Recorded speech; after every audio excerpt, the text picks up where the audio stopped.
Hello students, आज की class में हम लोग डिस्कस कर रहे हैं एक्सरसाइज 4.6 में पहले फर्स्ट 6 क्वेश्चन में हमें बताने हैं कि कौन कौन से इक्वेशन कंसिस्टेंट है या इनकंसिस्टेंट है। तो जैसे हमारे पास इक्वेशन दिए गए हैं, जैसे देखिए हमारे पास दिया गया है x + 2y = 2 and next one equation is 2x + 3y = 3। हमें बतानी है कि क्या इक्वेशंस जो हैं ये कंसिस्टेंट है या इनकंसिस्टेंट है।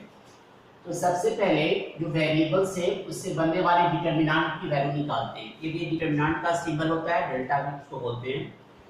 पहले इक्वेशन में x और y की कोफिशिएंट हमारे पास 1 और 2 है, दूसरे इक्वेशन में x y की कोफिशिएंट 2 और 3 है। इस डिटरमिनेंट की वैल्यू निकालें, 3 × 3 - 4 और ये इक्वल टू -1 है। डिटरमिनेंट की वैल्यू इक्वल टू -1 जो कि नॉट इक्वल टू 0। तो हमारे पास equations are consistent. Equations are consistent. Consistent का मतलब हो गया इससे x y की वैल्यू मिल सकती है हमारे पास। जब सिंपलीफाई करें तो x y की वैल्यू मिल सकती है। तो क्वेश्चन 1 to 6, फर्स्ट क्वेश्चन से लेकर 6 क्वेश्चन तक हमें आपको यही निकालना है। यदि डिटरमिनेंट नॉट इक्वल टू 0 है तो इक्वेशन कंसिस्टेंट होगा, इक्वल टू 0 हो गया तो इनकंसिस्टेंट। इनकंसिस्टेंट का मतलब उसको सॉल्व करने पर x y z की वैल्यू नहीं मिलेगी। तो फर्स्ट 6 क्वेश्चन में हमारे पास यही काम कर रहे हैं। इसके बाद के क्वेश्चन को देखिए, यदि कंसिस्टेंट है तो इक्वेशन को सिंपलीफाई कैसे करते हैं। कंसिस्टेंट है तो इक्वेशन को सिंपलीफाई कैसे करते हैं। मान लीजिए इसी क्वेश्चन को हम आगे बढ़ाते हैं, इसी क्वेश्चन से हमें सॉल्व करना है। सॉल्व करना है, कैसे करना है? Using matrix method. क्वेश्चन हमने नोट किया है इसे solve by matrix method. Matrix method से इस दो इक्वेशन को सॉल्व करनी है। ये हमारे पास 3y दिया गया है। चलिए देखें, x y के मैट्रिक्स में 1 2 2 3 x और y के कोफिशिएंट्स को लिया, इनटू में वेरिएबल्स को कॉल के रिकॉल करें। x और y वेरिएबल है और इक्वल टू के बाद आपके पास 2 और 3 है। ऐसा आपने क्यों नोट किया?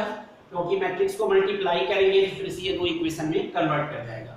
अब लेट a.x = b, तो x = a inverse b। Her question में इसी तरह से आप सॉल्व करेंगे। अब a इनवर्स को फाइंड आउट करने के लिए 5 फेज आपको याद होना चाहिए। पहले डिटरमिनेंट निकालते थे, फिर माइनर, कोफैक्टर, एडजॉइंट, उसके बाद इनवर्स निकालते थे। तो इनवर्स निकालने के लिए देखिए ये 2/2 है, तो इसके लिए आप डायरेक्ट निकाल सकते हैं। यहाँ पर डिटरमिनेंट की वैल्यू आपने निकाल दिया है, मतलब डिटरमिनेंट a की वैल्यू आपने अभी भी सॉल्व किया है, -1 मिला है। इसके बाद आप डायरेक्ट निकाल सकते हैं एडजॉइंट a = बताया आपको क्या करते थे, इस टर्म को इंटरचेंज करते थे। 3 को यहाँ 1 को, ये 2/2 के लिए कांसेप्ट है। 3 को यहाँ कर दिया, 1 को यहाँ पर कर दिया और इस दोनों की साइन चेंज कर देते हैं। -2 प्लस था तो -2 कर दिया। इस दोनों की साइन चेंज करते हैं और इसको इंटरचेंज कर देते हैं। दैट इज कॉल्ड डायरेक्ट हम एडजॉइंट की वैल्यू आ गई। एडजॉइंट को क्या, तो a इनवर्स का फार्मूला जानते हैं, 1 determinant a into adjoint of a।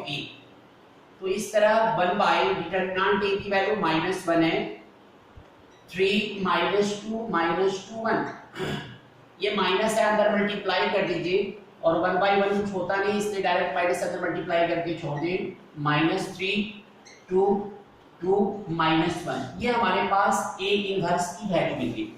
अब क्या करना है, a इनवर्स को b से मल्टीप्लाई करनी है।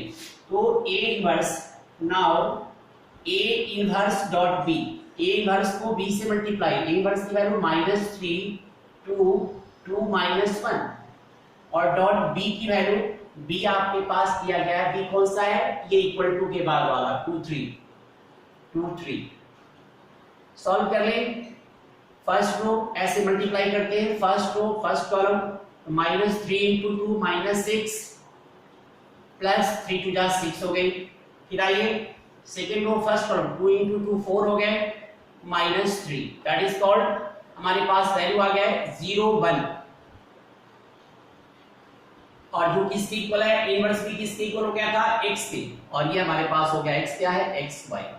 तो इस तरह x की वैल्यू 0 आ गई और y की वैल्यू हमारे पास 1 हो गई। इस तरह से हम इस इक्वेशन को सॉल्व कर सकते हैं। इसलिए में 3/3 हमारे पास दिया गया हो, 3/3 जो कि हमारे पास बोर्ड क्वेश्चन में इस साल भी आए, आप लोगों की साल में भी आएंगे। सेम क्वेश्चन 6 नंबर का हमारे पास 4.6 से आते हैं। क्वेश्चन में यही दिया गया होता है, using matrix method solve the following equations. तो देखिए हमारे पास क्वेश्चन एक दी गई है, मैं क्वेश्चन नोट करता हूं।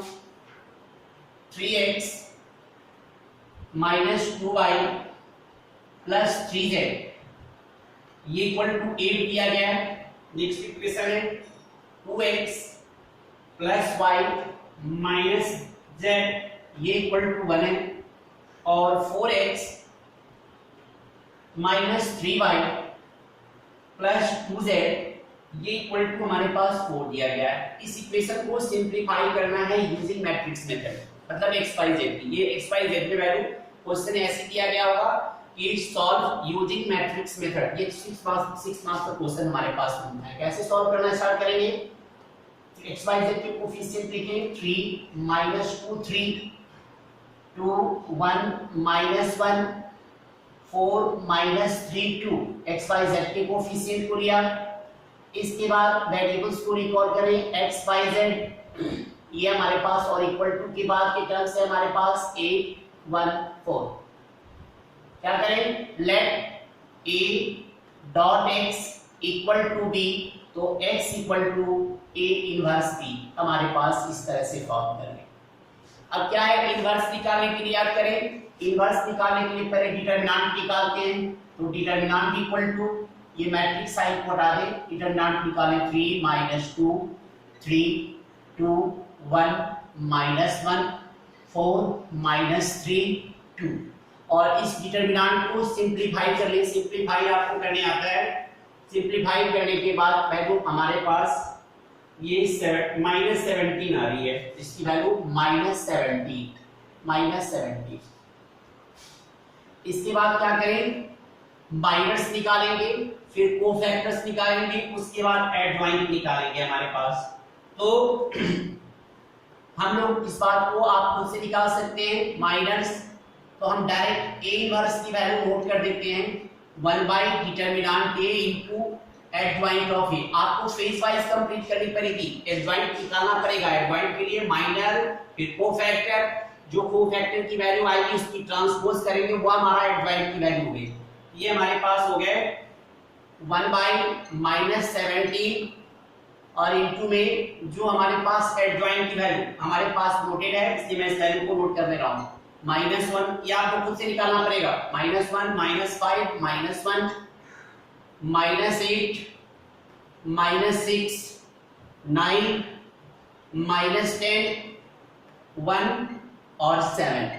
एक काम कर लें, माइनस से अंदर मल्टीप्लाई कर दें आप, तो ये 1/17 बार हो जाएंगे, और जो माइनस था अंदर मल्टीप्लाई करते हैं हर टर्म, जो माइनस का टर्म जो माइनस से इनसाइड मल्टीप्लाई करनी है, तो माइनस वाला प्लस में हो जाएगा 1 5 1 8 6 -9 10 -1 -7। ये हमारे पास क्या मिल गई? a इनवर्स की वैल्यू मिल गई। और जब a इनवर्स मिल जाए तो क्या करनी है? a इनवर्स को b से मल्टीप्लाई कर दें, a इनवर्स डॉट b, और a इनवर्स आपके पास 1/17 बाहर ही रखेंगे आप, क्योंकि इसको अंदर रखने पर फ्रैक्शन फॉर्म में टर्म्स को मल्टीप्लाई करना मुश्किल हो जाता है। 1 5 1 8 6 -9 10 -1 -7, और डॉट में b हमारे पास क्या है? तो b की वैल्यू हमारे पास है 814। सॉल्व कर ली जाए 1/17, ठीक है। ये first to first column simplify कर ले, तो आपके पास आ रहा है 17, फिर 34, फिर यहाँ से 51। सिंपलीफाई कीजिएगा, फर्स्ट रो फर्स्ट कॉलम को मल्टीप्लाई किया 17 आ रहा है, सेकंड रो फर्स्ट कॉलम यहाँ पे किया 34, थर्ड रो फर्स्ट कॉलम 52। 1/17 से मल्टीप्लाई कर लीजिए, तो आपके पास 1 2 3 आ रहे हैं, और जो कि कैपिटल X के इक्वल है x y z, जिसमें x की वैल्यू 1 हो गई, y की 2 हो गई, और z की हमारे पास 3 हो गई। तो यही हमारा कंप्लीट सॉल्यूशन है।